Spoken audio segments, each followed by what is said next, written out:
Una compris.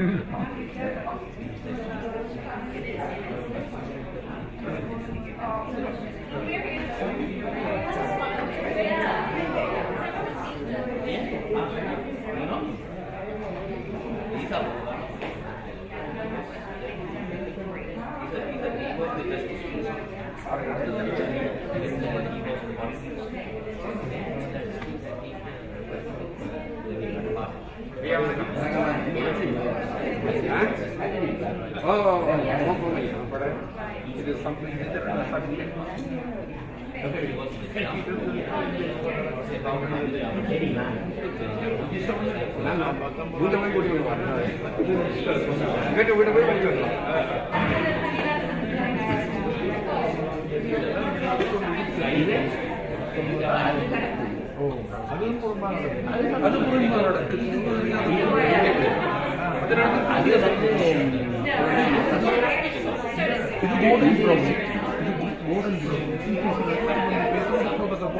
How are you?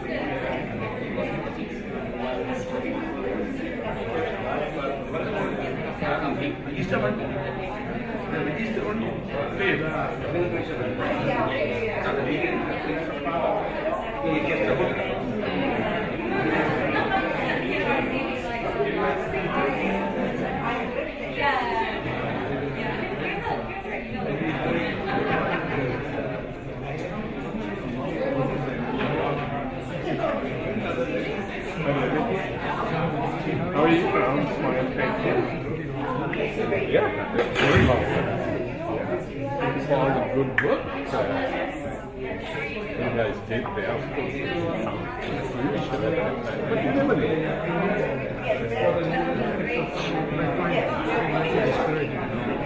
Very. Thanks so much.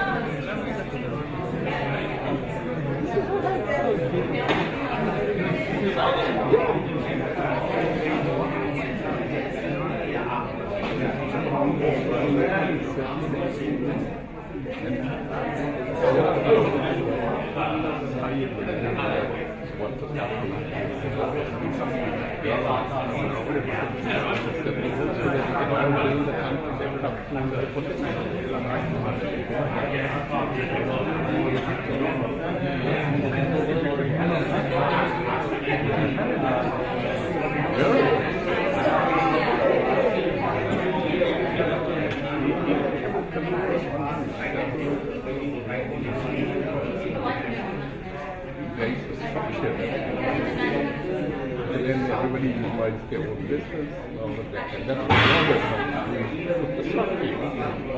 And the condition of people working from office is fairly feeble.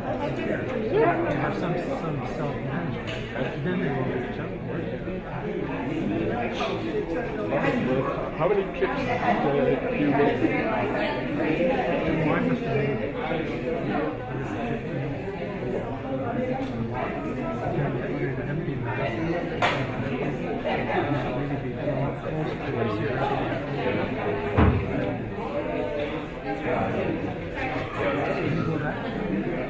in 1999,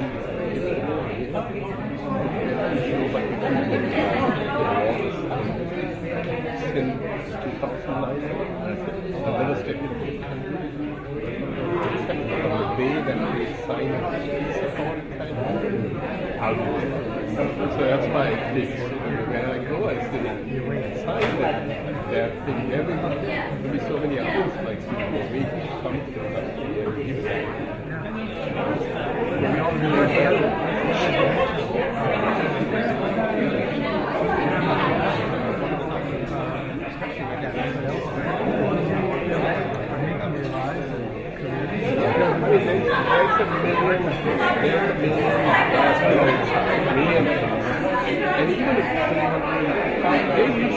almost every year. But even if Parliament comes every year, once in 3 years, that's a bit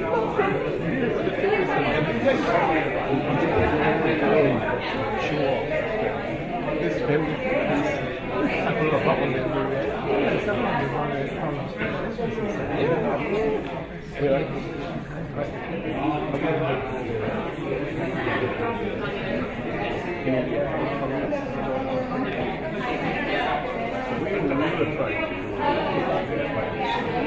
I was receiving them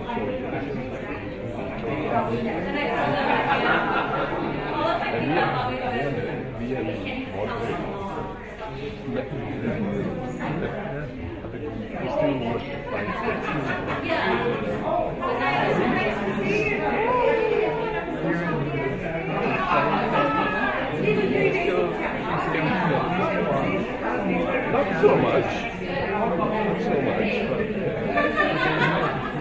but if you run the latest thing, telling a lot of different people, they're all prospering, a lot of things.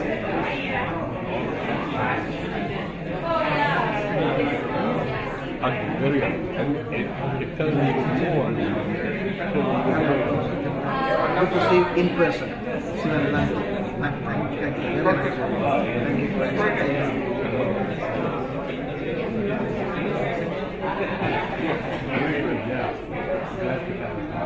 He's doing a wonderful job. Collecting 3 million for higher studies.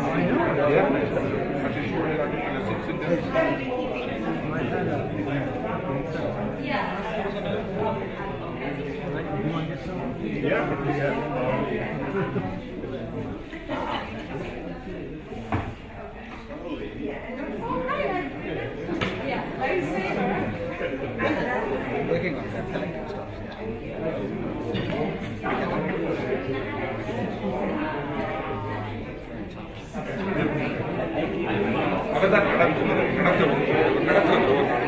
அவருக்கு நடக்க விருப்பம் அதான் போய்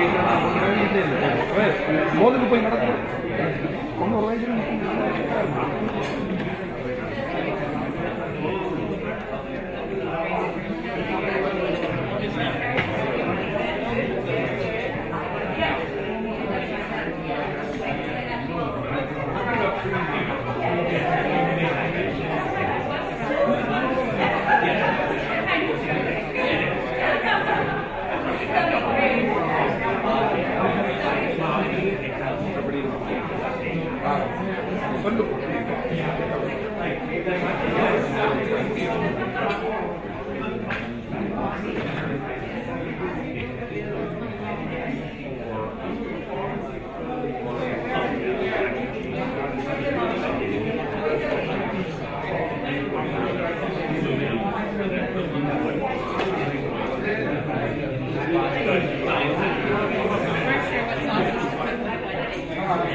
We're excited about it. We know that most doctors that train stay where they train, and there's that additional internships. It's probably like so many people that want to in clinic and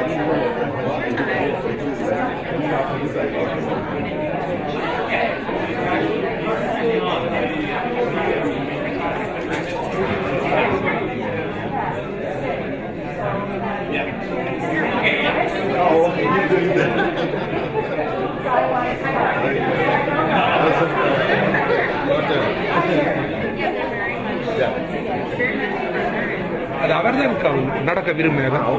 அவர் இப்போ நடந்து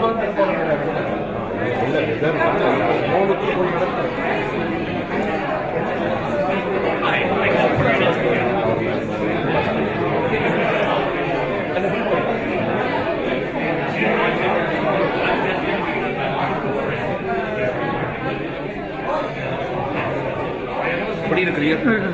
நன்றி. உங்களோட பேர் என்ன? நான் நடுகளும் தெரியும். சொந்த இடம் உடுப்பட்டியே அக்கத்தாலும் எப்படி போகுது உங்கள்ட தமிழ் வந்து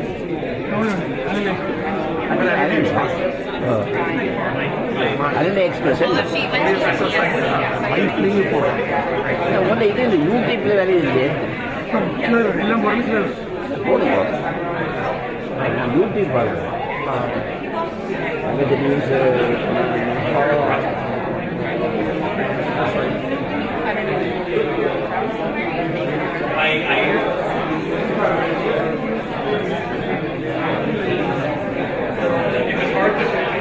Getting from downtown was easy, but getting from the parking lot was hard.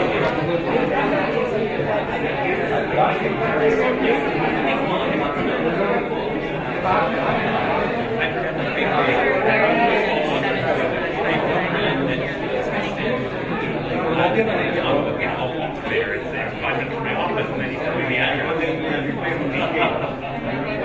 I think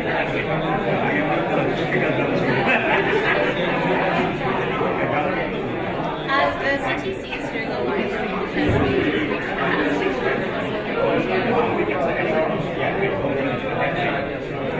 It is I wish somebody is in a situation where they get up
Thank you.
Starting in just a moment, but I really encourage people to move in, make sure all the seats are filled at the table so our speakers feel as welcome as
I spent one summer there many years ago for one of those policy organizations, and I loved it. I just thought it was a fabulous experience. Everybody talks politics in Washington, from the cab drivers to the cleaners, to whatever. Everybody wants to talk about politics.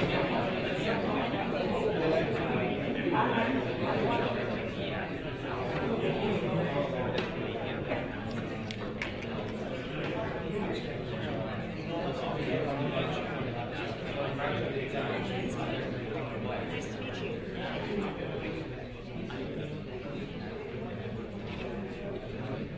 Sure.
To join us in this most auspicious celebration of the 125th anniversary of the birth of SJV Chelvanayakam.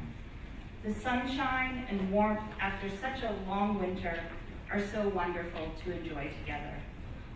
Before we begin our formal program, we wish to acknowledge this land on which the University of Toronto operates.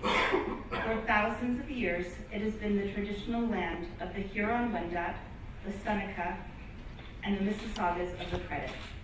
Today, this meeting place is still home to many Indigenous people from across Turtle Island, and we are grateful to have the opportunity to work and learn on this land.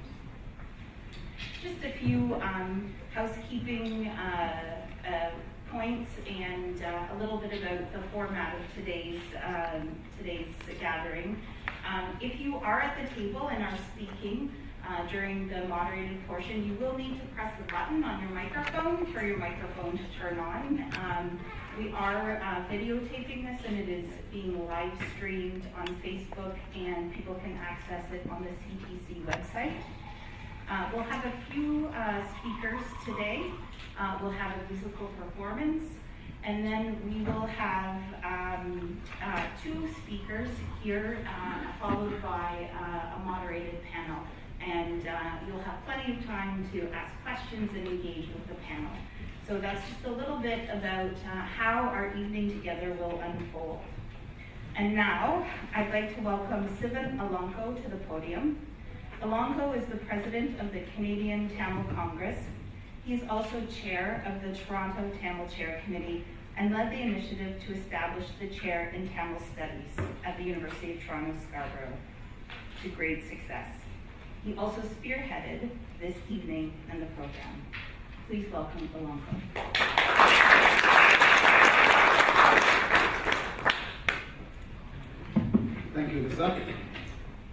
behalf of the Canadian Tamil Congress, it is my privilege to welcome all of you. Thank you so much for joining us today. I would also like to express our sincere appreciation to Professor David Cameron and Professor Ashwin Vasanta Kumar, Mr. Velupillai Thangavelu, and MP Gary Ananda Sangari for accepting our invitation to speak today. We are also very thankful to the University of Toronto Scarborough for ongoing partnership and support all along, and particularly in hosting today's event. Special thanks to Lisa, Celeste, and Mary for your help and support.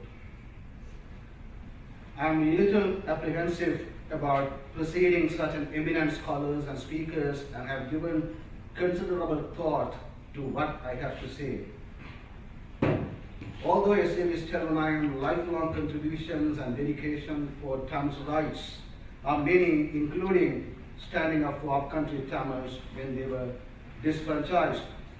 To be on the safe side, I am going to limit my speech to historical accounts of issues impacting Tamil language in Sri Lanka and the contribution of SJV Selvanayagam Foundation to the Tamil Chair. Since commencing the Tamil Chair initiative in 2018, we have hosted several cultural events in partnership with the University of Toronto.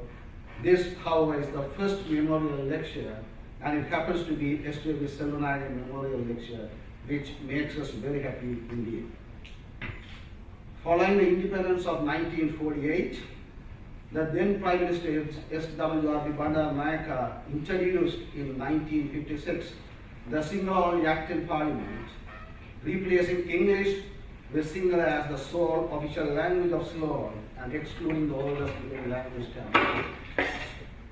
The language of the largest minority group, the Tamils, were excluded as a means of official communications and was effectively one of the first acts of discriminations against Tamil. On June 6, 1956, when Sinhala Act bill was being debated in Parliament, the members of the Federal Party, led by SJV Selvanayagam, followed Gandhian principles and staged a non-violent protest or satyagraha against the imposition of Sinhala only bill. The satyagraha occurred outside of the then Parliament on the Goldest Green. These peaceful protesters, including many Tamil members of Parliament, were beaten up by police and some were thrown into a lake near the Parliament. I have no wish to repeat what occurred over the next number of decades, other than to state that the failure of non-violent Gandhian protests led to armed ethnic conflict, and that Tamils were forced to flee from Sri Lanka into welcoming hands of countries such as our new home Canada. Today, Tamils are living in a number of countries, including G7, and the Tamil language has transformed itself into an international language, spoken or celebrated 24 hours of the day in some parts of the world. After 60 plus years of exclusion of Tamil language and not given equal status by the passage of Sinhala Act, we are now pleased to see the recognition given to our language in prominent universities in the Western world, including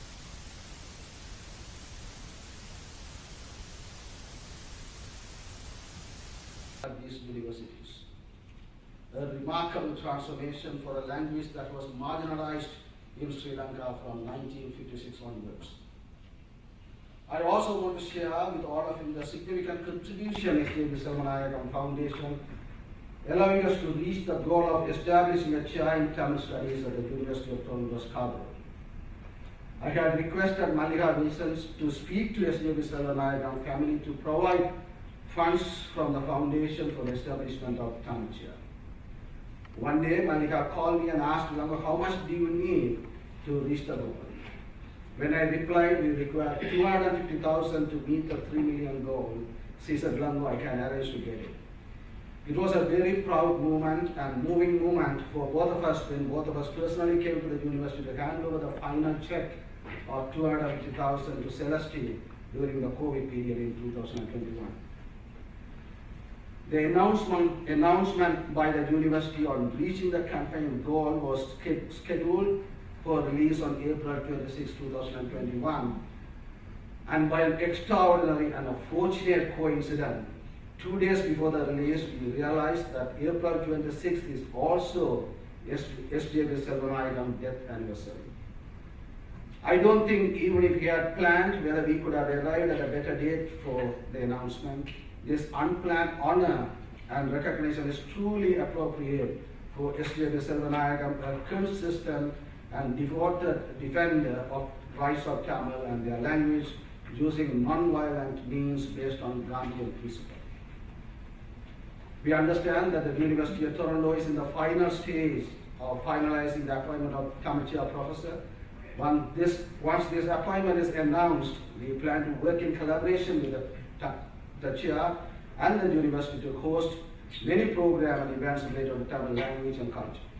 Once again, thank you all for joining us today. Like all of you, I am also looking forward to hear from our speakers today. Thank you.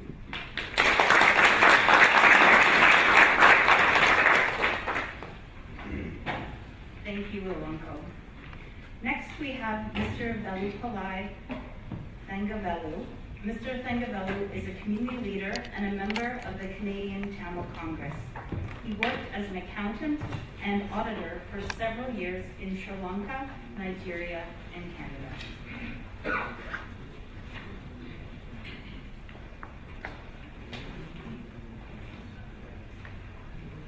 Good evening, everybody. I am asked to speak only briefly about my interaction with Dr. Selvanayagam. I think there are not too many here in this hall who have interacted with Dr. Selvanayagam. But I can see one is Veera Subramaniam, who is my friend. He was a Tamil Party stalwart in Company. I have seen him speaking at the platform. My interaction with Selvanayagam came about because of the Single Act. The Single Act was passed in 1956 May, and it politicized the Tamil public servants because the GCSU, which represented the Tamil public servants, wanted to do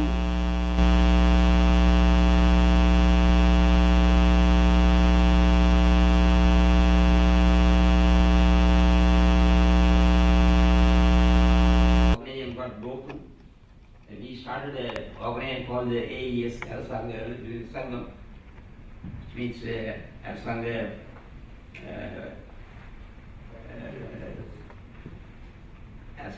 Sangam.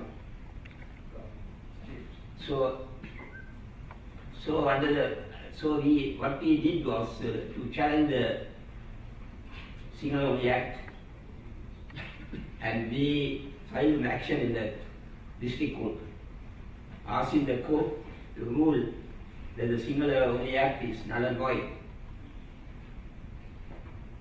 And in that respect, we had to see lawyers, especially Mr. Selvanayagam, M. Tirichulam, who was later the local government minister in the 1965 cabinet, and also Raghunath. So there was a galaxy of lawyers at that time. We can muster about 40, 50, but now it's only a handful are there. So we used to go and meet Selvanayagam, and we used to complain about the inaction of the members of the parliament, ITA parliament, Federal Party MPs. So he used to say, he will say in his own fashion, that means you can't manufacture leaders. That is one of the things he used to repeatedly tell us. And sometimes we get frustrated, because things were not moving according to our wish. Then he used to narrate incidents happened in his legal profession. There was one case he appeared to the petitioner. So the petitioner was prosecuted by the other side of the other lawyer, and he gave all the wrong answers. But when he got out from the witness box and approached Mr. Chellanam, he asked him, "Ayya, everybody, sir, how is my evidence?" But he gave the wrong answers. And his assistant, Nagar QC, he put his head down on the table. But then Chellanam patted him on the back and said, "You are done. Wonderful." So he told us that incident demonstrates the fact that we should not get frustrated, that we should not give up the fight. And his house, number 16, Alfred Place Gardens, was open to everybody. There was no privacy. We government servants, we used to go every day. In the beginning we used to go because of the case, and also there were problems. The government started giving checks in Sinhala. There were checks in Sinhala and all the problems. So we used to get complaints from our members, and we had to sort it out. So we go every day almost, and there was no privacy. He lived in a house, 16 and 43,000, which is a rented house. You know, even people like me, who was in the clerical service, I had a flat. Some of them, most of them had even houses. But children remained in that house right throughout because of the fact he told us, or he meant that Karangu is not the permanent place of the Tamils. No? So he used to send his children, and her uncles, they used to send them to Telipula, which was his hometown, home village. And he was also a man of principles. You know, when he got married, his father-in-law wanted to throw a party in the reception. You know, the reception, the fourth day, he used to have it. So he organized one, but then Chellanam made a condition that it should be the traditional way, Tamil traditional way, because although he was a Christian by faith, he was a Hindu by culture. He used to listen to Carnatic music. He used to go to the temple where this Carnatic music take place. So he took his young wife and went there to find that his father-in-law has laid tables, you know, with fork and spoon and plates and everything. He told his wife, "No, this is not what I expected." And then he walked away with her. So he's a man of principle. They're very, very rarely you get personalities like Analai. I, for one, you know, I love it, and I adore him next to my father and father, because such a very, and he lost his wealth and also his health. Both he lost because of his politics. When in the 1948, am I taking more time? When in the 1948, when the citizenship pact was passed by the parliament, close to 800,000 incomplete Tamils, they lost their citizenship. And it was that which broke the Tamil Congress, because Chellanam refused to support the bill. Although the Tamil Congress, majority of the Tamil Congress members, MPs, they decided. At that time, unfortunately, G.G. Bonamola was negotiating for a ministerial job, as a ministerial job, and Chellanam didn't know about it. Only at the time of voting, he walked out, but his other members walked for the bill. So that was the cause, that was the reason why he started the Language Congress, the Federal Party. He had choices. He could have gone along with G.G. Bonamola, who was a great leader at the time, or he would have withdrawn and go back to his practice full time, where he can earn money, because his only lawyer at that time was earning 10,000 rupees a month, which is about 10 lakhs now. So he could have done that one, or he could have just given up politics and retired. But he didn't do anything like that. After deliberation, after thought, he formed the party. That is the elected representative to the federal party. So, as a man, we can't forget him. And next Wednesday, 19th, we are organizing a small event to celebrate the 150th birthday of Chirunaya. And on that day, we are releasing a book. Not releasing a book, actually we are republishing a book. It is called S.J.V. Chirunaya Tribute. So, as long as Tamil people live, as long as we all live, we will always remember Chirunaya for his sacrifice. And nothing else but for his sacrifice. Thank you.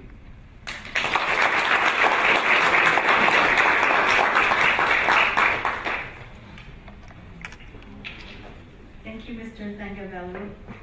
What a great opportunity to hear such a personal account of your interactions with Chalvanayakam and get a real glimpse into his person and his character.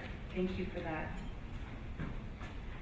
Many of you will recognize our next speaker, Mr. Gary Anandasangri. Gary is the Member of Parliament for Scarborough Rouge Park. He also serves as Parliamentary Secretary to the Minister of Justice and Attorney General of Canada. Gary.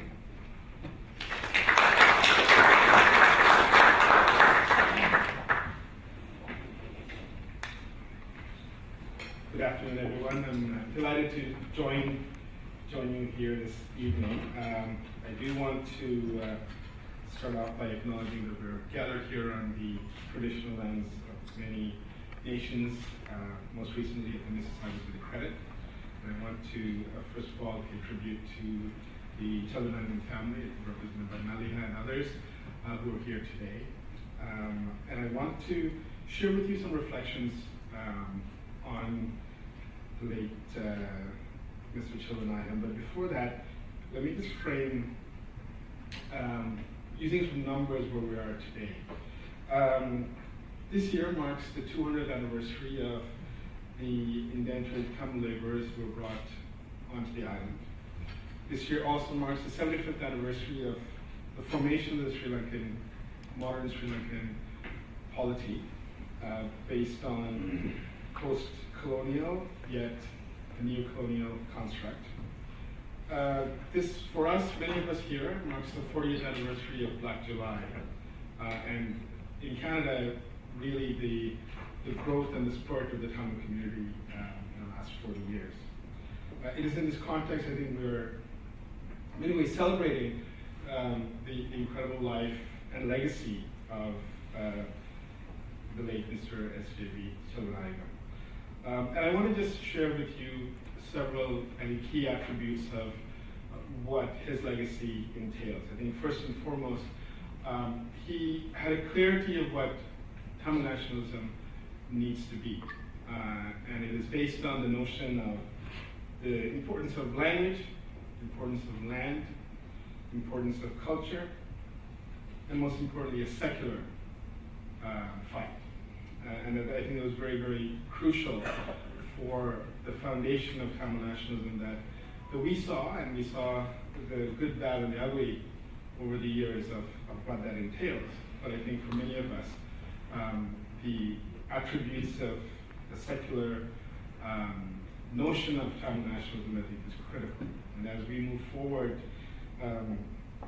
today I think it's more pronounced than ever. The second aspect I think is critical is the notion that there is a need for self-determination. And I think there's oftentimes confusion about what self-determination entails. So self-determination is a range, anything ranging from a separate state to a very strong federal state, to states that are in between, or sometimes even in a unitary structure. But the core of self-determination is the ability of a people to essentially have control over their affairs, their local affairs, their land, their natural resources, their language, their culture. And I know Professor Cameron and Professor Smith will speak about the importance of that, I think, in the context of Canada and the lessons that we can take. But I think it's important to recognize that that is ultimately what the Tamil Nationalist Project is. And many of us who may not call it as subscribers of that are nevertheless, I think, are very much connected to that notion of self-determination. And I think we may have differences on how that will look like, and I think that's probably not a bad discussion to have. As we look to a structure in Sri Lanka that is now 75 years old, that has consistently failed Tamils, and I would say its minority populations overall, I think there's some need for a reformulation of the state and a reimagination of what that state needs to do for its own survival, let alone that of the Tamil population. After 17 times going to the IMF for a bailout, Sri Lanka is essentially at a crossroads. It's at a critical juncture where it has to own up to some existential threats. And first and foremost is climate change. The conversation, I think, is not really taking place. But even in the Tamil context, it's so critical to recognize the impact of climate change on the population. But I think more importantly, I think it's time to really face the reality of what kind of a state is it? Is it really progressive? Is it, or is it regressing? And I think for the benefit of all of those on the island, there is an absolute need to have a form of political structure that essentially allows and enables self-determination to take place, which will allow for the Tamil language to flourish. And I came back from Tamil Nadu on Monday, and I can assure you that Tamil, I was quite disappointed at the level of Tamil usage in Tamil Nadu itself. And I think in the northern east of Sri Lanka, at least, I think there's a definite need for that to continue and for the language to flourish. But more importantly, is the ability of the economy, the ability of the Tamil population to run the economy. So to put it in context, as we were doing some work around IMF, in terms of overall GDP output, the North and East represent 4% of the GDP output on an annual basis, compared to about 35% in the South.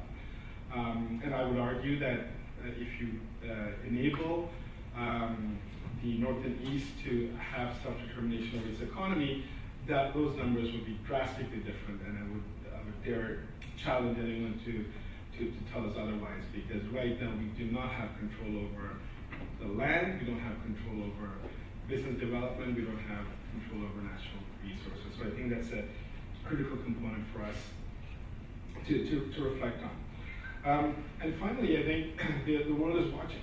We are in an era where there are so many different factors in the region that's manifesting in a good and a bad way, but particularly with the influence of China and its interplay with India. I do think there's an opportunity for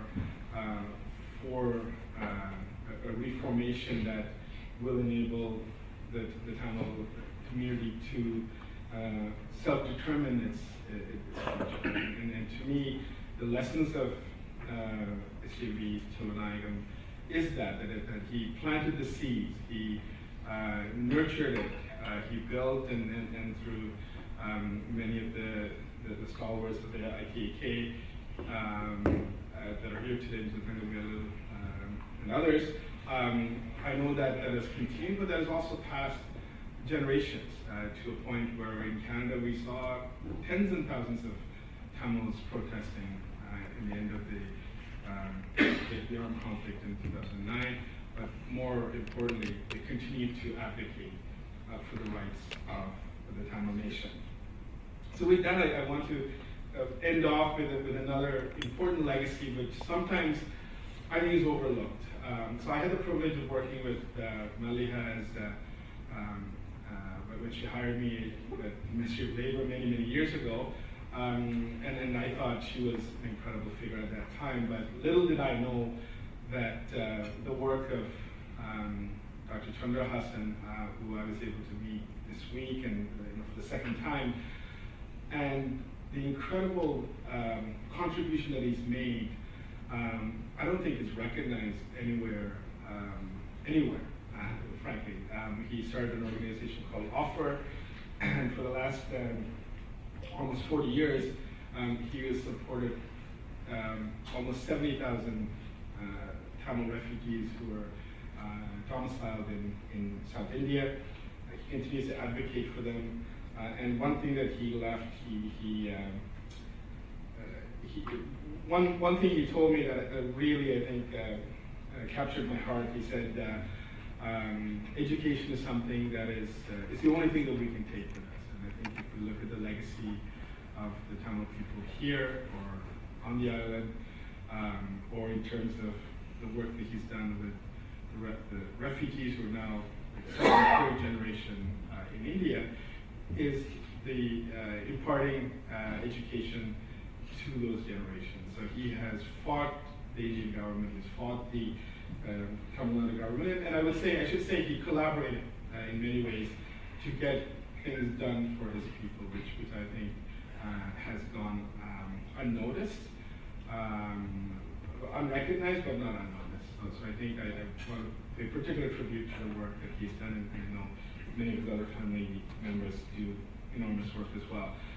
But ultimately, the legacy is all of us. Is the Tamils around the world who are, I would say, united in their effort, united in their resolve to ensure that there's peace, but also to ensure that there's self-determination and a just peace that will enable the Tamil people to continue to live, coexist and live in harmony with others on the island. So thank you for this opportunity, and I look forward to it.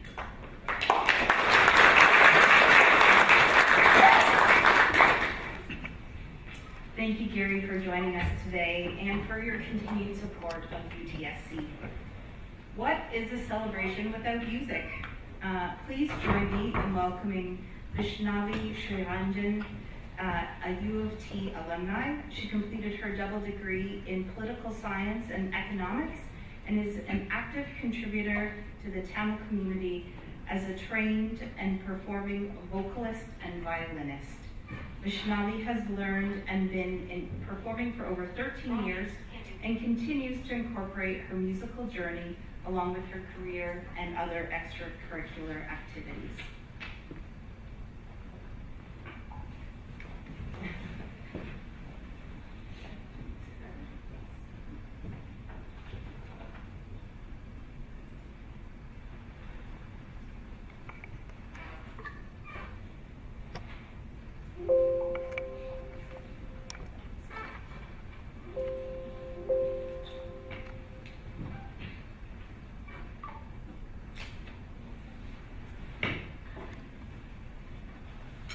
Good evening, everyone. My name is Vaishnavi, as she had already mentioned. I'd like to start off by saying thank you to Lungo Uncle and University of Toronto for providing me this opportunity. It's a pleasure being a U of T alumni and participating in such an honor, especially an honor to take part for this memorial for the late Mr. S.J.B. Chodanayagam, and I hope you all enjoy this performance. Thank you.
Vaishnavi.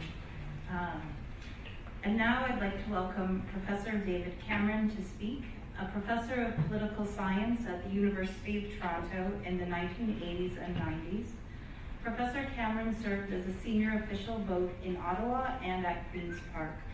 A longtime student of federalism in Canada and internationally, Professor Cameron has just published a volume of his essays, The Daily Plebiscite, Federalism, Nationalism, and Canada. From 2013 to 2019, he served as the Dean of the Faculty of Arts and Science at the University of Toronto. And Professor Cameron is currently Special Advisor to the President of the University.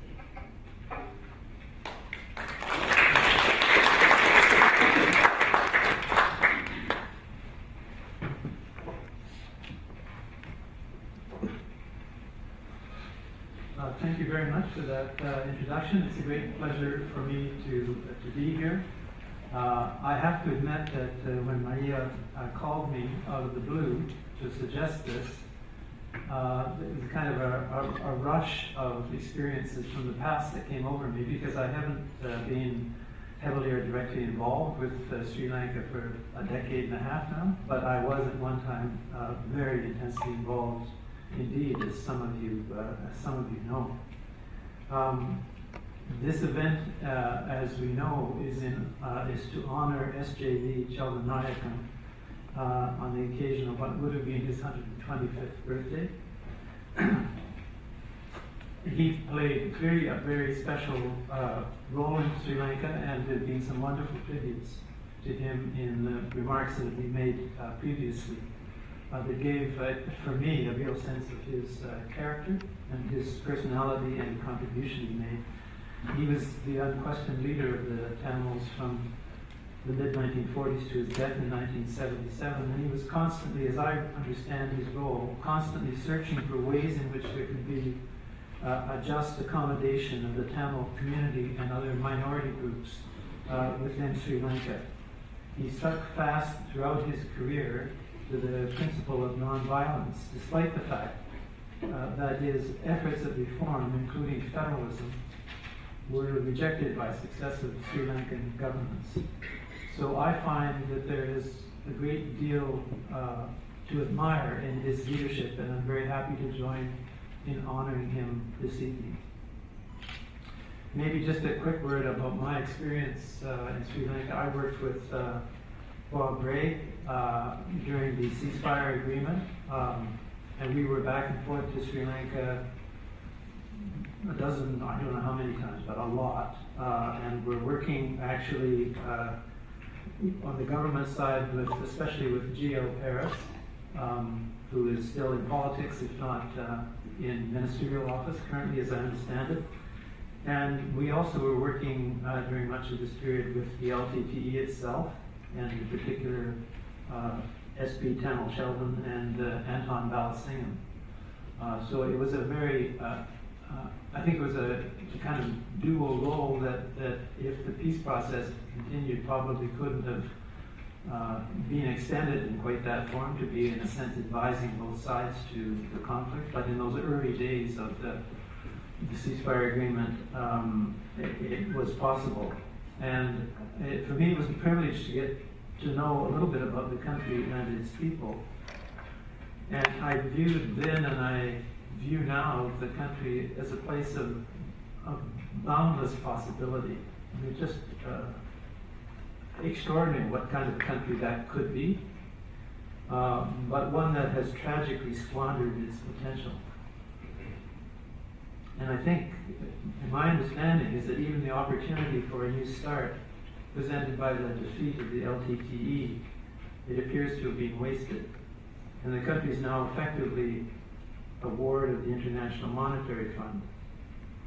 So it's really with sadness that I kind of review the history and the course of events in Sri Lanka. And I guess the thoughts that I'll share with you tonight are somewhat bleak, frankly. I've been asked to talk about federalism in Sri Lanka, and federalism as a possible path to a form of peace and reconciliation. or at least détente. And I will do that and then offer a few concluding observations in a somewhat larger context. So 5 points. My first point is that Sri Lanka is not friendly to its demography is not friendly to the idea of federalism. So there are real challenges just in the character of the composition of the population of the country when one thinks about introducing the federal principle significantly into that country. The Sinhalese, as you know, compose about 75% of the population, and the other ethno-cultural groups are very small by comparison. The Sri Lankan Tamils at around 11, and you know all this, but I'm rehearsing it. Nevertheless, the Indian Tamils at around 4%, and the Moors and the Muslims at about 9%. So if you think of creating provinces or subnational states in a federation, provinces like we have in Canada, it's hard to imagine the Sinhalese welcoming the division of the territory on which they live into subnational jurisdictions. And the Moors aren't really territorially concentrated. The identity and experience of the two Tamil communities are quite different, and they live typically in different parts of the country. So you think about how would you create a federation with 2 units maybe, or more, but a 2-unit federation, a tiny Tamil state or province in the north or the northeast, plus a vast Sinhalese-dominated state in the rest of the country. That would be, and certainly experience of federations elsewhere would suggest that a 2-unit federation, particularly one of this character, would be highly unstable and likely to replicate many of the same tensions that currently exist in the country. What about a multi-unit federation? If so, you have to think through how would the states or provinces actually be defined. So that's my first point. The second point is just to observe that federalism is not devolution or decentralization, but a genuine distribution of real power between different orders of government, as we have, for example, in Canada and in other federations. So federal units in a federation cannot be abolished at the will of the central government. They are there with the same constitutional footing as the central government itself. So units hold genuine constitutional power, and that power will be shaped and established and protected ultimately by courts in allocating jurisdiction and confirming the existence of jurisdiction to either the federal or the provincial or subnational governments. So the United Kingdom, as an example, is decentralized and in some respects highly decentralized, but it is not a federal system, at least not yet. In Sri Lanka, to my knowledge, the majority has never been willing to genuinely share power with the other communities in the country, let alone have the central government share power with significant subnational governments. So my third point has to do with what I would call a painful compromise, which I think is at the heart of the federal moment, quite in many countries, when you have a hard-fought compromise, which doesn't really please either side. So I think in a way, federalism is probably almost always a kind of second-best choice for communities collectively. But it's the choice that they can make, it's the compromise that they can achieve that allows them as communities to live together in peace and justice. But the dissident region or regions typically would rather secede and become independent states. I mean, you think of the northern Iraq, clearly the members of the Kurdish community in northern Iraq would much rather be separate, but they were not, that was not permitted by the international community, so they've made the most of what they could do. They've had a significant and quite powerful regional government within Iraq itself. So, you know, on the one hand, you have the usually minority group or the dissident region preferring separation but not being able to get it. And on the other hand, you have a central government that would rather retain all the power and remain a unitary dominant entity, but it can't get away with that either. In these circumstances, there's a kind of painful accommodation, federalism. That's often the way in which these structures appear. But obviously, for this to happen, whatever pain that goes into it, there has to be an honest willingness to compromise. And the Sinhalese, through the national government, won the Civil War, and on the evidence, as far as I understand it, don't really feel the need to compromise. And this makes it very difficult to make progress on constitutional issues and in terms of repairing the destruction that has been visited on particularly the minority communities in that country. My fourth point is I would say that what you might call coming together federalism is quite different from coming apart federalism. The coming together version is where previously separate or autonomous units decide to enter into federal association for defense purposes or for economic advantage. There are a variety of possibilities. So if you think of the United States or Canada or Australia, that was a dominant force or factor in explaining the emergence of the federal system in those countries. Coming apart federalism is where you have multiple units being created out of a unitary form of government. And examples of that would be Belgium, Spain, Iraq. So coming together is, I think, pretty clearly an easier proposition to accomplish than coming apart.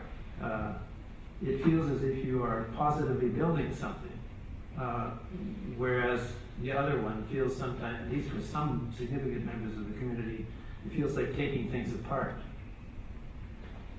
So coming apart, though, federalism is what Sri Lanka would be doing if it actually constructed this form of government. And it's pretty obvious to see that for the Sinhalese in particular, it would feel like a failure and a loss. Because unless that community reshaped its identity radically, in terms of what Sri Lanka as a country means to them, and it starts to mean that it's something other than simply a Sinhalese nation dominant on that island, then the foundation on which this is likely to happen is not really there. My fifth point is that I've really been struck by this in the work I've done internationally, that it's really difficult to get the logic of federalism. So if people have never experienced life in a federal system, they find it really difficult. I mean, honestly, it's not that they're obtuse, but you just don't get the logic of the federal system if you haven't had some experience of it. Of the fact that you need to show restraint, that there's a requirement of a degree of trust, if not in nothing else, at least in the courts, to protect the various federal units. That the notion of genuine sovereign power is distributed between the central government and the various regions. That's very hard for people to conceive of when they're used to a pinnacle of power at the central government level, which holds ultimate sovereignty. And that's clear and simple. It may be just or unjust, but it's intelligible. But in a federal system, I mean, scholars at one point were having discussions about, well, where is sovereignty? Where is sovereignty actually located in the federal system? And it's a very hard question to answer. It's not in the central government. It's not in the provincial governments. Some people say, well, it's in the courts, but it's not in the courts or the Constitution. So by design, it distributes real political power. And I think people who are living in unitary systems find that very hard to actually understand. How does this work? How does it actually function? We all know because we live here. So those are my 5 points. I'll just turn now to a discussion of federalism in a somewhat different context. I hope I've done my duty because I was asked to talk about federalism and not The Queen. But I'd like to make a distinction between political institutions on the one hand and political culture. So institutions are things like the courts, the legislature, parliament, political parties, the electoral system, the constitution itself, and the federal system if the country is in fact a federation. So those are institutions. Political culture is the attitudes, the norms, the values, the beliefs that citizens hold about politics and about their political community. So you can think of political institutions in a way as the hardware and the political culture as the software. And my point is that there needs to be an alignment between the hardware and the software in a country. So if people don't, for example, accept the authority of courts, if that's not part of their political culture, to revere courts and obey the consequences of court decisions, then it'll be impossible for the courts to do their work and to do justice. Citizens will not obey judicial decisions, police will not enforce them, the legislatures will not respect them.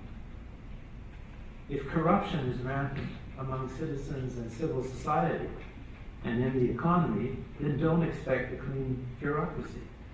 It's very hard to have these two misaligned functioning together. Equally, if the government and the civil service are corrupt, it fosters practices of corruption throughout the society and throughout the economy. And with respect to federalism, if you want to establish a successful, effective federal system of government, there needs to be what you might call a federal people. A population that accepts and respects diversity, which has some skill in the art of compromise. Because compromise is at the heart of federalism. The operation of a federal system is not pretty. And it is all kinds of deals and arrangements and knocking off the edges of what you really hope to get and so on. So compromise is at the center of a properly functioning federal system. You need to have a population which believes in constitutional government, where the rule of law is accepted as generally authoritative and certainly binding, and where limits and constraints are recognized as necessary for the proper functioning of the state. So I'd suggest, unless things have changed radically since I was familiar with, on a day-to-day basis with Sri Lanka, that these qualities have been in short supply there. To my knowledge, there's never been a real reckoning to explain what went so appallingly wrong in the country over generations and what it would take to make things right. And in the absence of such a process, unspeakably difficult though it is, I find it hard to imagine that the conditions for the successful introduction of some sort of federal system exist.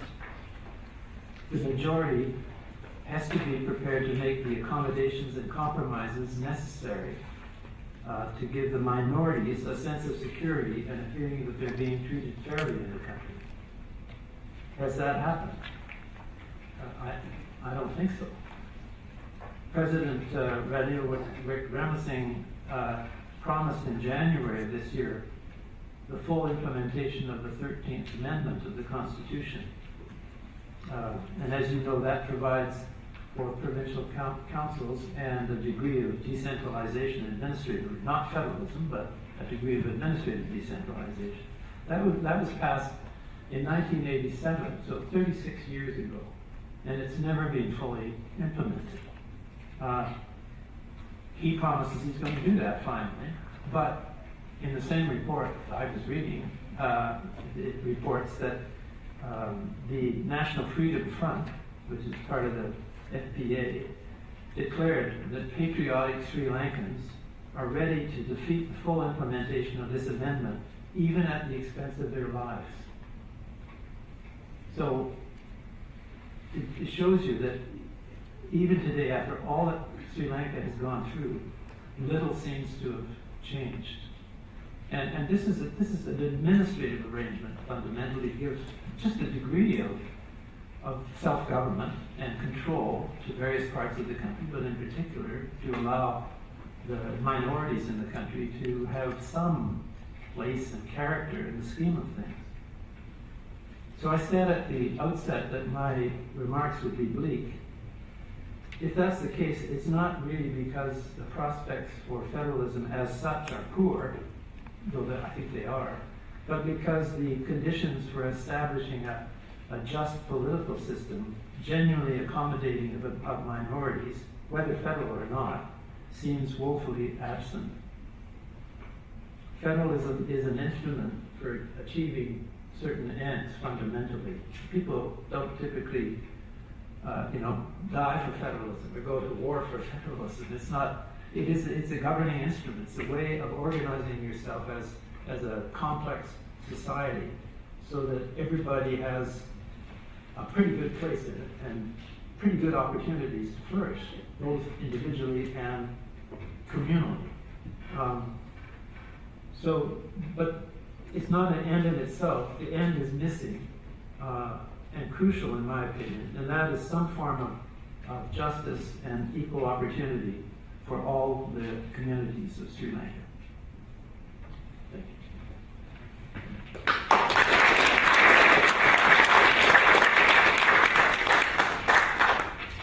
Thank you, Professor Cameron. Next share, we have Ms. Ashwini Vasanthakumar. Ms. Vasanthakumar is an associate professor and Queen's National Scholar in Legal and Political Philosophy at Queen's in Canada. She holds a bachelor's degree from Harvard, law degree from Yale, and a PhD from Oxford, where she studied as a Canadian Rhodes Scholar. Ms. Vasanthakumar's first book, The Ethics of Exile, was published by Oxford University Press in 2021. Her research currently focuses on oppression and resistance, transitional justice, and the ethics of migration.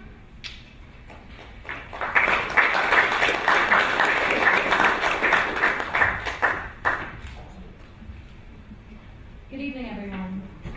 And thank you very much to CTC and to Ms. Mallingham-Wilson for the generous invitation to speak with you today. And thank you all for sort of staying awake during all of these conversations. I'll try to be, I'll try to be brief, but that's probably not a promise I'll keep.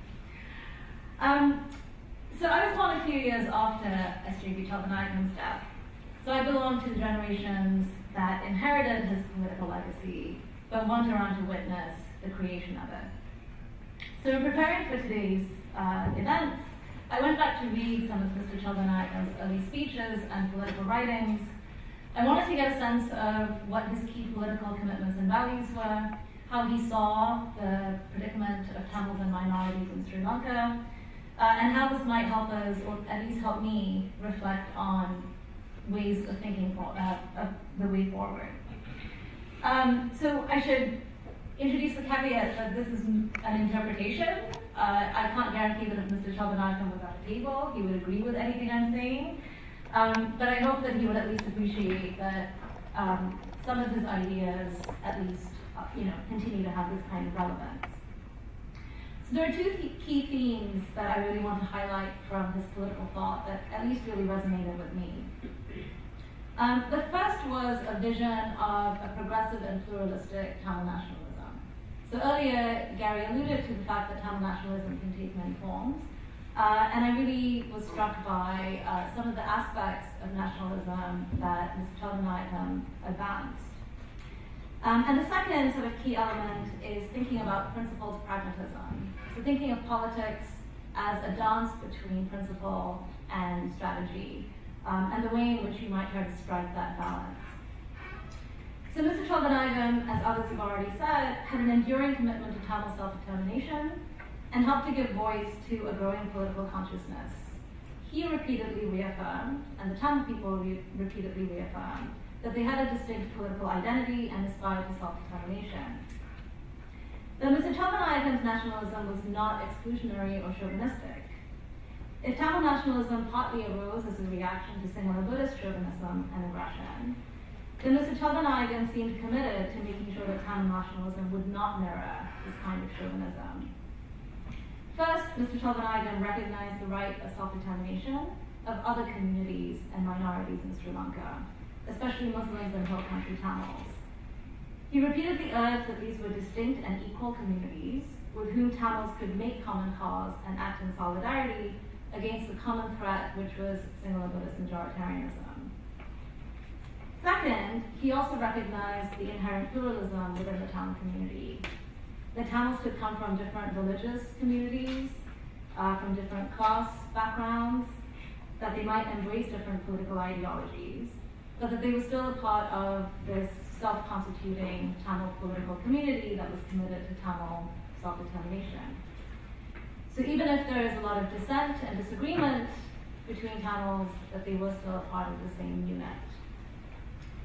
And finally, I think his progressive nationalism meant that he recognized that freedom for Tamil people required what he called social freedom for all Tamils, including and especially those groups who are oppressed or marginalized within the Tamil community. So even though I think nationalism, and especially the nationalism that we're seeing on offer these days across the world, is often really exclusionary, violent, unpleasant, and unwelcoming, I think when you sift through some of the early readings and writings of Mr. Chelvanayagam, you see the possibility of a Tamil nationalism that is outwards looking, that is pluralistic, and that is internally progressive. A second key lesson seemed to be the effectiveness of principled pragmatism. So Mr. Chelvanayagam is well known for his commitment to nonviolence, and Mr. Ilandu already made reference to some of this, and the use of sort of collective protest, strikes, and defiance as a way of political action. In this, he really embraced Gandhian principles, which saw nonviolence not only as a moral ideal, but also as a political strategy. As a political strategy, nonviolent protest is important for building large collective movements. It can call attention and sympathy to a political cause, and it's really essential for sustaining long-term resistance.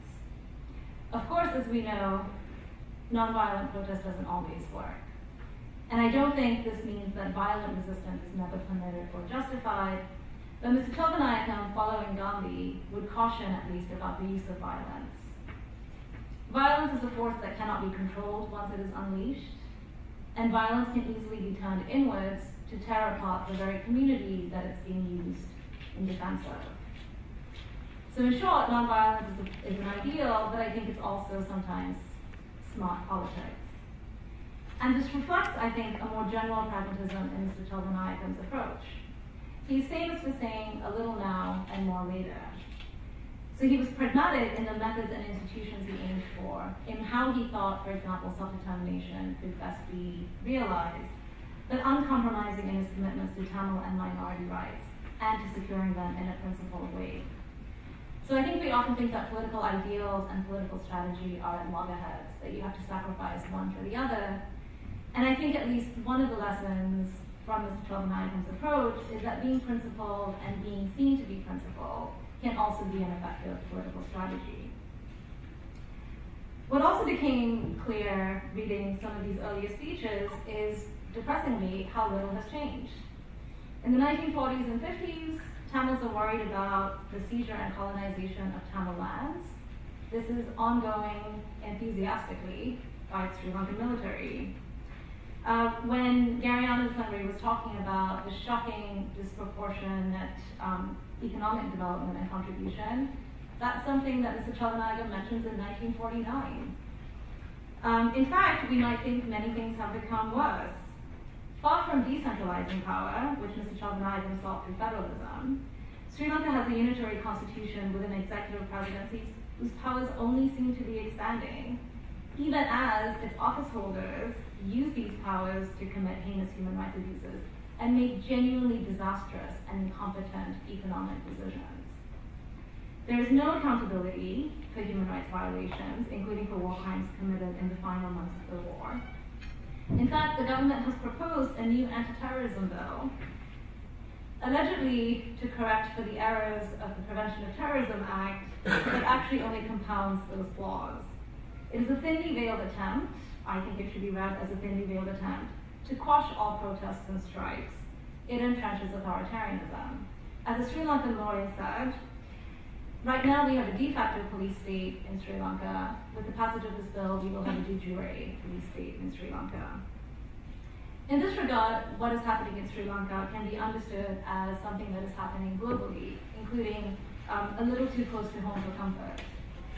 You have rising inequality and economic injustice, and what you have in response are states that are increasingly authoritarian, that target minority rights, are becoming less accountable to all of their citizens, and are really interested in finding ways to weaken democratic institutions and practices.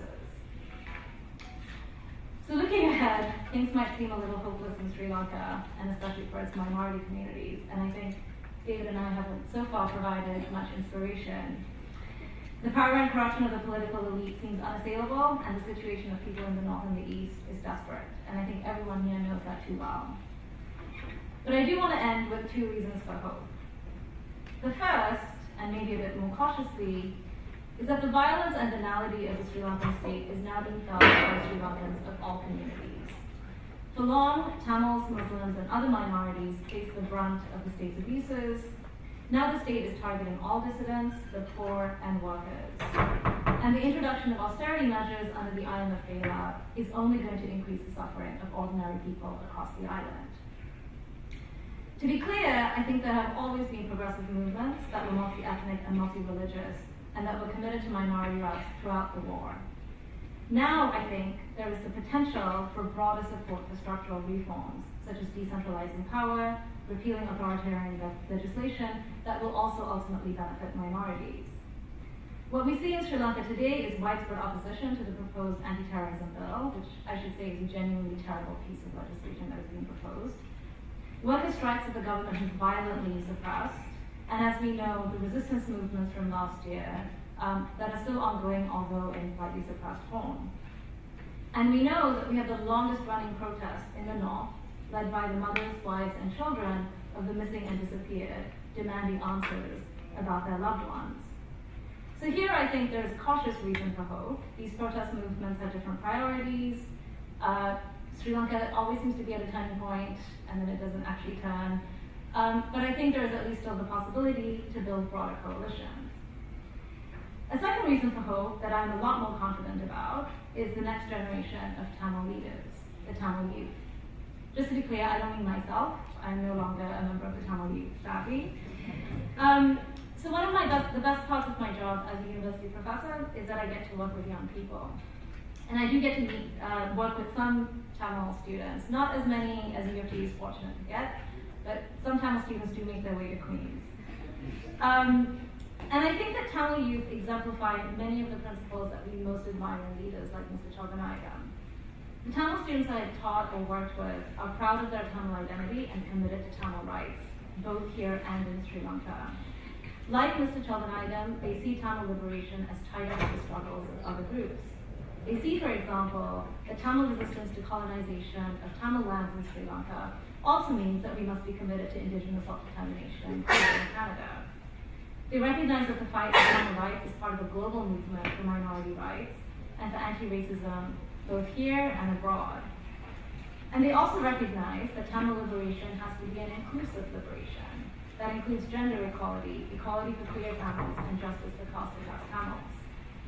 The motion that was recently passed by the TBSB to address caste oppression, which was introduced by Yalini Rajaposingam and Anushree Sandaraja, is, I think, a really powerful example of this sort of progressive leadership. Tamil liberation, both in Sri Lanka and in our new homes in Canada, is no easy task. But as Mr. Cholganayakam said 5 years ago, we have no misgivings about the difficulty of the task ahead of us. The task must be done and can be done. That was true then, in 1949, and it is true now. In doing that task, we can learn a lot from the past and from our political elders, like Mr. Cholganayakam. But I would also urge us to look to our youth, for our future really lies with them. Thank you for your attention.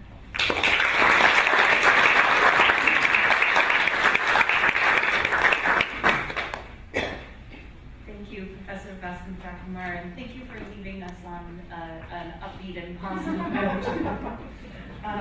And now on to the interactive portion of the evening. I'd like to welcome Ms. Maliha Wilson, who I don't believe is a stranger to anyone. You've been mentioned several times. I'm not sure I even need to introduce you. Who will be moderating our Q&A today. Ms. Wilson is a lawyer from Toronto, Canada, and practices in the area of sanctions and international human rights.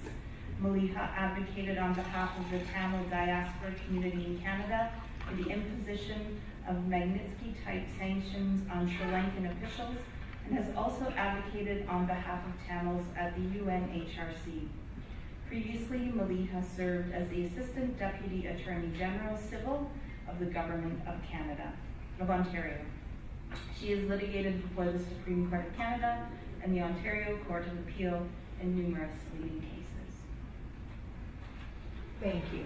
And thank you all for being here and all the wonderful comments about my grandfather, Mr. Tangavela. That was very touching, and thank you very much for your memories and sharing your memories. So I will start off the Q&A, and I hope there'll be lots of questions and discussions. But since I'm moderating, I get to ask the first one. It was, I agree with you, Professor Cameron, about the concept of federalism, and that it's very difficult to conceptualize.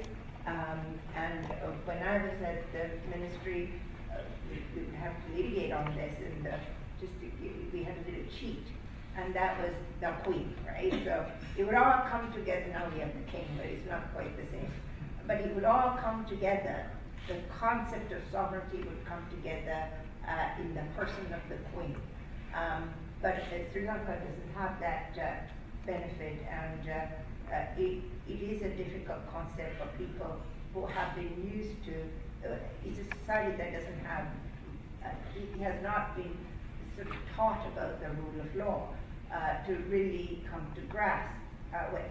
But I think what has changed now is the Tamil diaspora and the endless and tireless advocacy of the Tamil diaspora for human rights, human dignity, and accountability.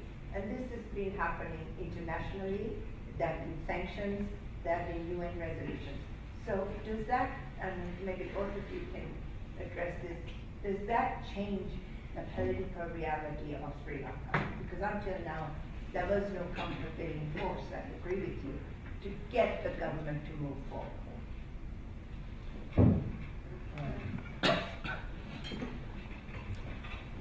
I think that has potential,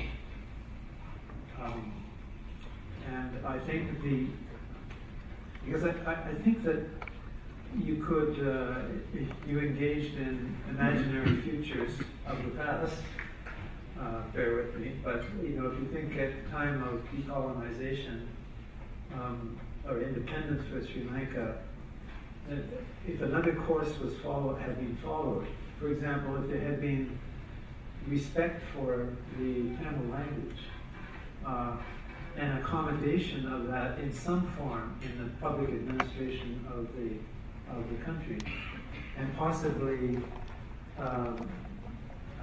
councils, decentralized zones where the language patterns would be different and based on the people that needed to be served. Representation of minorities in the public institutions of the country appropriate to their size of number. That kind of accommodation, I think, I suspect it would have gone a long way to addressing the issues that ultimately boiled up in this wicked civil war, and led also to aspirations like constitutional reform and the introduction of systems like federalism to try to find some way of establishing zones of real authority that would protect the populations concerned. So I think, in a sense, what the question that you're raising, I think, potentially revisits some of these other issues that and I hope opens the mind of people to different ways of understanding how you secure justice for not only individuals in the country, but for the minority groups, and give them a place in that society. And I think Ashwini's comments are moving a bit in that direction potentially as well. Thanks for the question. So I think a lot of child diaspora activism has been crucial for keeping, the attention of some international organizations and sort of using the UN processes in certain ways to just keep a record. Accountability, I don't know when that's going to happen, but you aren't going to have accountability without maintaining some sort of record. So I just think in terms of using what mechanisms international law provides, I do think the Tamil diaspora has been very active on that front. I think what's less clear to me, and I just don't know the answer to this, is when we start thinking about things like broad-based coalition building on the ground in Sri Lanka, I don't know, right? I think there's, there's a Colombo bubble, and then there's everyone else. So I think there's a lot of work that probably needs to be done with grassroots organizing, and there I just actually don't know how many people in the Tamil diaspora are even interested in doing that, right? Because I think justifiably and understandably, a lot of people are not really interested in improving civil society in Sri Lanka, right? And so there I'm not sure. Yeah. Thank you. And I'll now open it up for questions.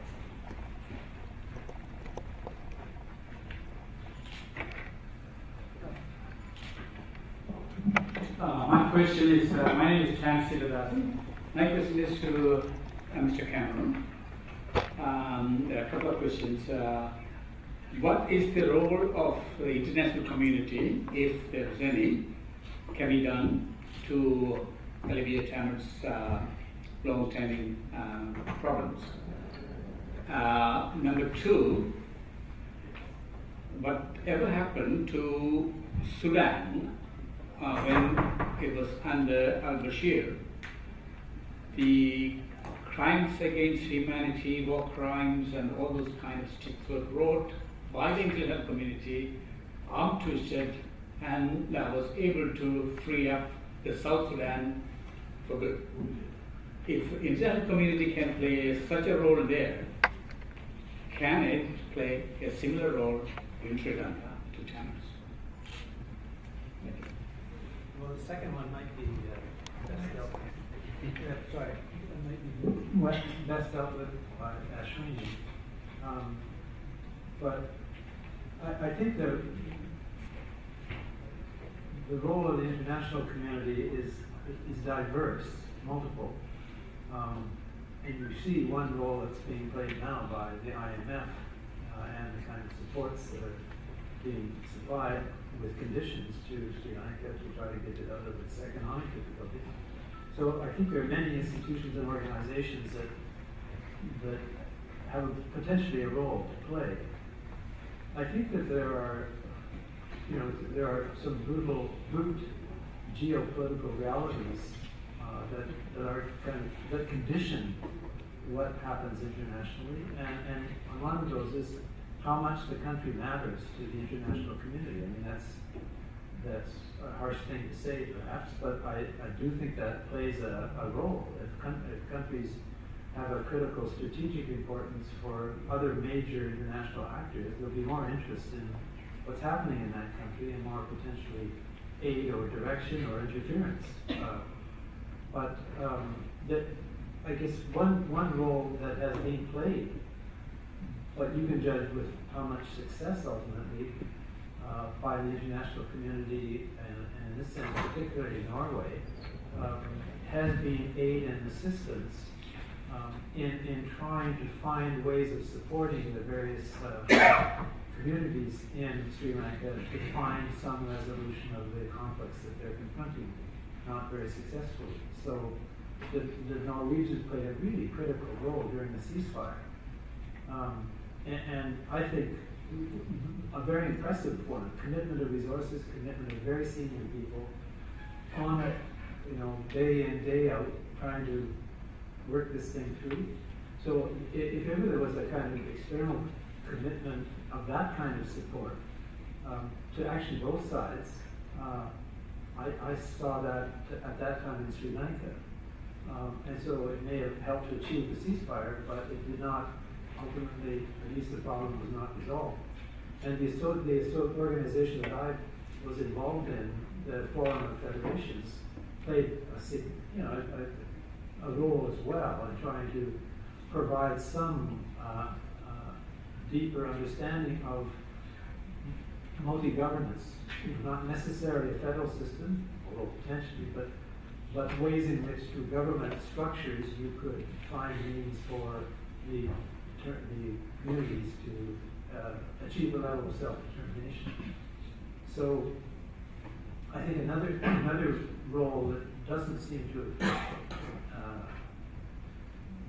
been exercised very effectively yet, which touches more on Sudan, it is the kind of international justice component and the criminal court. And I think that, I suspect if you look at that analytically across the globe and say, well, when has this instrument been actively used and pursued and when has it not, you'll find selectivity, and you can ask yourself why that's so. But I think it's potentially very powerful. Even I remember Louise Arbour saying at one point when she was at the International Criminal Court, and she said, these people may not be brought to justice today or tomorrow or the next week or even next year, but in effect there's a warrant out for their arrest, and when they make a move they will be picked up and they will be brought to justice. And in many cases, that was in the Yugoslavian context. In fact, they were. So I think that's also got potential teeth if the international community is behind it. Should we do one? Sure. I think I'm a lot more cynical about the ICC and why things happen at the ICC. I think either you have to be a state that powerful states really care about, or you have to be a state that nobody cares about, and then maybe the do-gooders will get something done. I think the problem for Sri Lanka is that the West is really terrified that Sri Lanka is going to fall permanently into China's ambit. They also tend to really respect India, right? This is India's neighborhood. Narendra Modi isn't really going to be out to get human rights accountability for leaders, right? So I just don't see that happening, right? Which isn't to say that it isn't really worth collecting evidence and building up a case, because there will be a time when it is right to bring it, and then I think that's one thing. But I think frankly, not enough powerful states care about what's happening in Sri Lanka. But I don't think that's new either. Thank you. Any other questions? I think we have time for a couple more, if there are any. Yes, go ahead. My name is Raj. David, Bob Ray was in politics. You were with Forum of Federation. What made you get involved in this particular project? How did I get involved? Yes. Stéphane Dion, remember Stéphane Dion? Yes. At one point he was Intergovernmental Affairs Minister, Federal Intergovernmental Affairs Minister. And he had a deputy called George Anderson. And I think the two of them, Stéphane was formerly an academic. And George has an academic temperament, a side to him, or dimension to him. And I think that they realized after all this long process of fighting secession in Canada that the federal government was in a very reactive position. It was always responding to whatever was coming out of the sovereignists in Quebec. And it was the sovereignists in Quebec that decided if there'd be a referendum and when that referendum would be and what the question would be. And then, so they set the table and the federal government had to deal with it. And so they thought there should be much more substantial long-term discussion about federalism as a form of government, because our debates were so local. And how many Québécois in particular realized that there were 26, 28 federations around the world, that many societies had decided to use that approach to governing themselves, and that it was celebrated by many people around the world as a major civilized accomplishment to live in that kind of thing.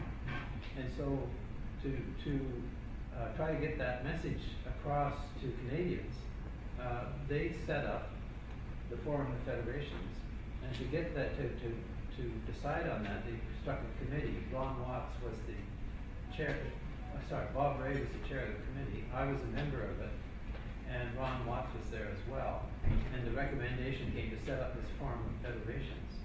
And so that's how I got involved in the forum. And through the forum, Bob and I got involved in Sri Lanka.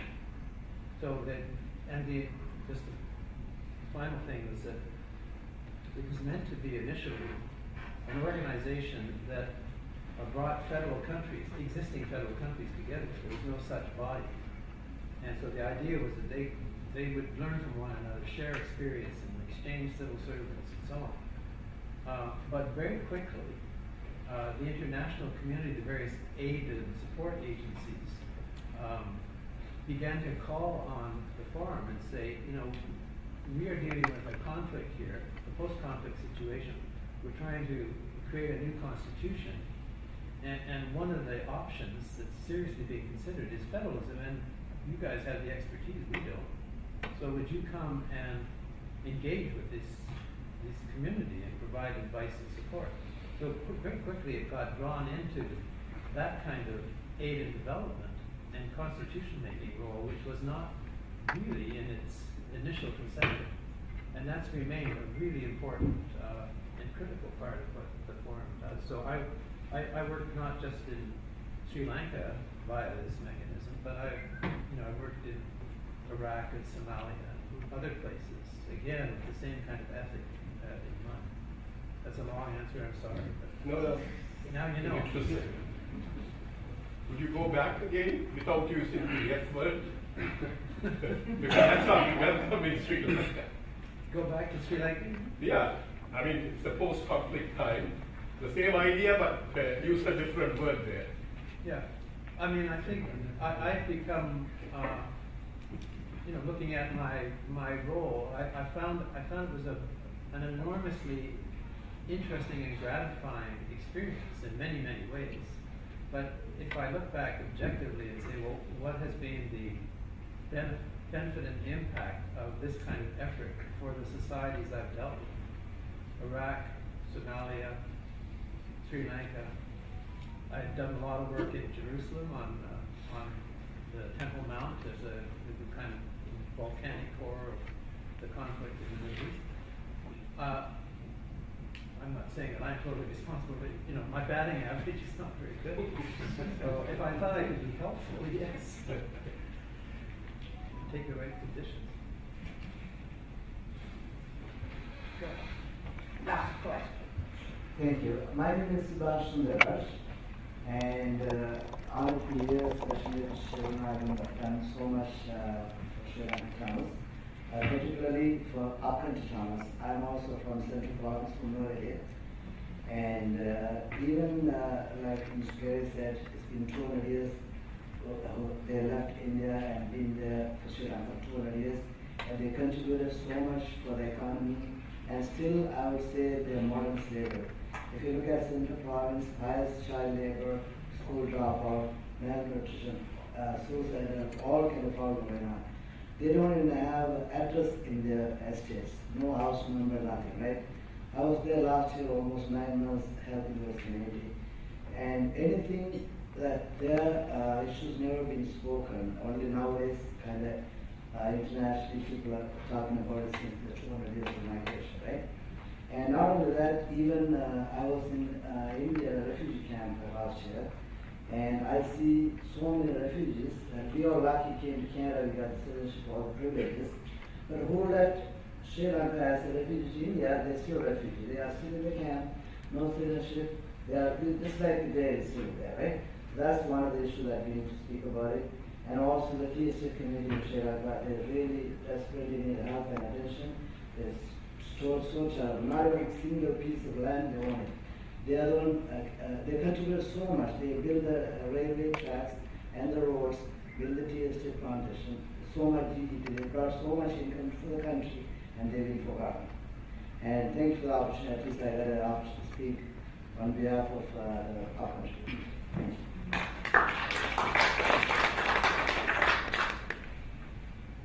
Well, so, I think that concludes our session. I just want to conclude by maybe sort of pointing folks of view in a slightly more optimistic way. You know, and Gary actually has been a big part of this. We would never have thought that we would get so many resolutions out of the UNHRC calling into account various Sri Lankan governments for their lack of human rights or lack of respect for human rights.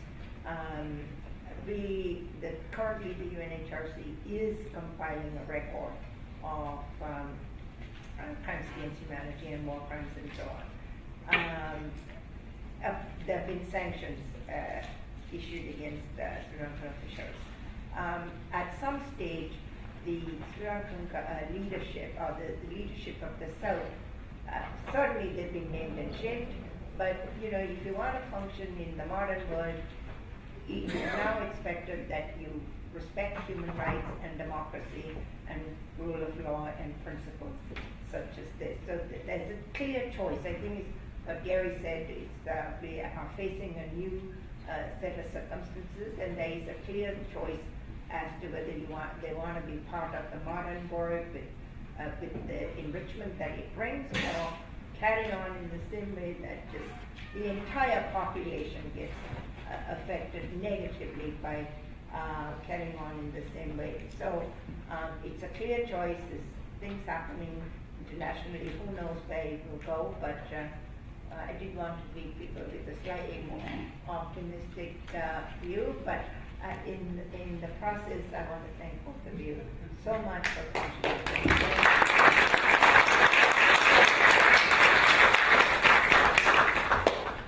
Thank you very much.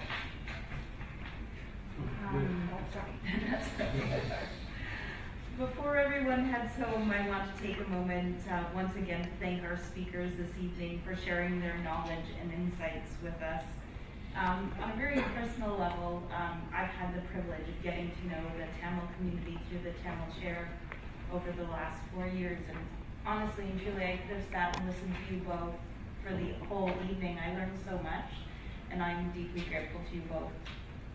I would also like to thank Alonco for leading the organization of this evening and giving us this opportunity to join in celebration. We're lucky at UTSC to count you as one of our friends. And finally,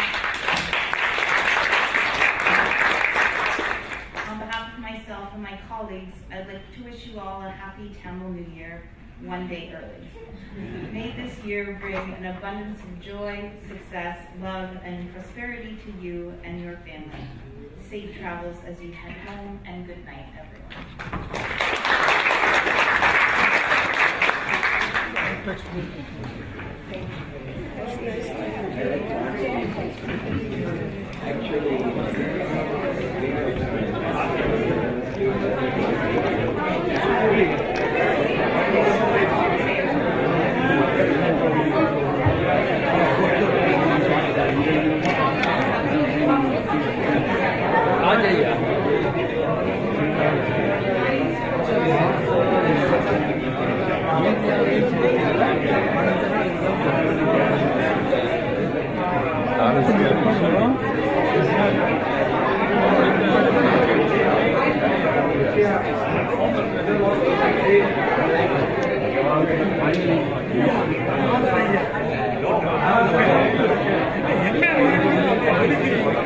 என்ன